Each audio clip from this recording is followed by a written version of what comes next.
Isang mapagpalang umaga sa ating lahat, mga kapatid ko kay Kristo, mula sa The Solid Rock Morning Devotion. Isang kagalakan na muli tayo ay makapagbulay-bulay sa salita ng Panginoong Hesus sa umagang ito. Mga ilang minutong pagbubulay-bulay ng mga salita ng Panginoon upang papurihan at sambahin ang ating Panginoong Hesukristo.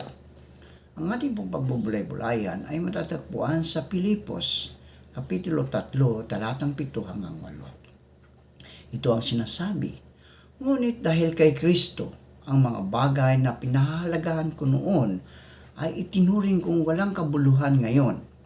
Oo, itinuturing kong walang kabuluhan ang lahat ng bagay bilang kapalit ng lalong mahalaga ang pagkakilala kay Kristo Jesus na aking Panginoon.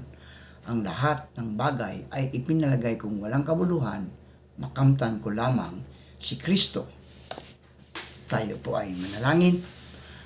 Ama naming Diyos na makapangyarihan sa lahat, kami po ay lumalapit at nagpapakumbaba sa iyong harapan na humihingi ng kapatawaran sa aming mga kasalanan.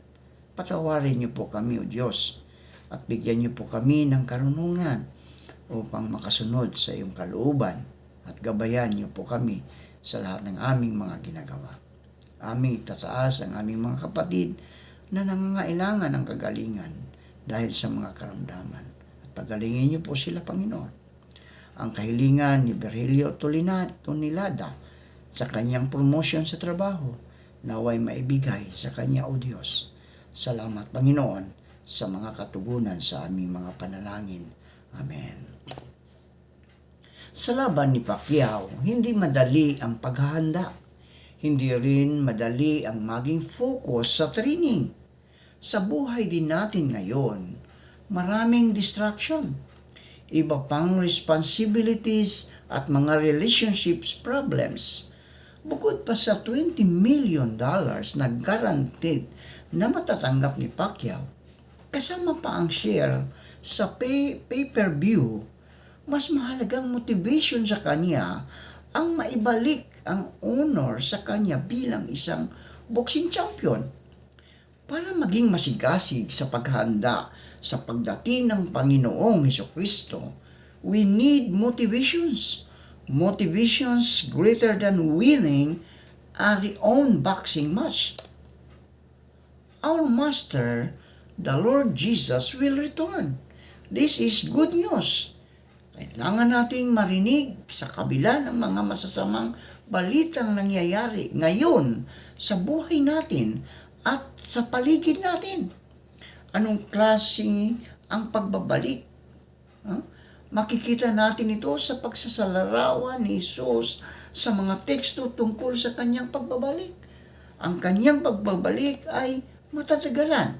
At least, sa pananaw natin, ikinukumpara tayo sa mga aliping naghihintay sa pag-uwi ng kanilang Panginoon buhat sa kasalan.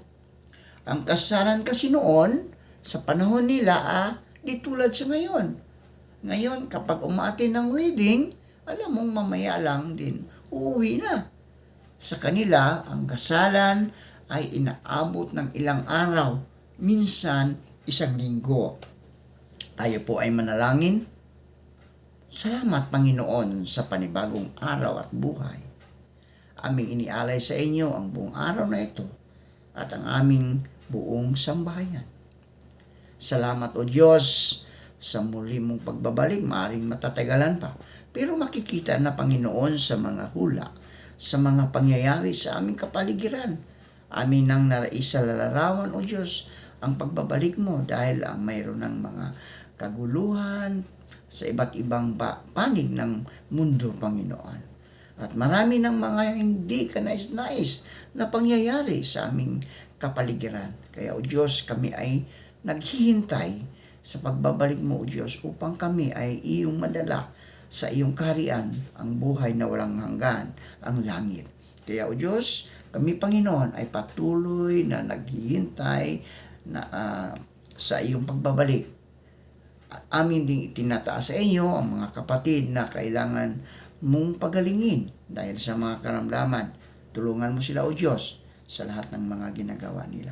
gabayan at patnubayan niyo po kami sa araw na ito at ilayo sa anumang mga kapahamakan.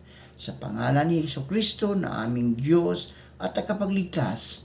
Amen at amen.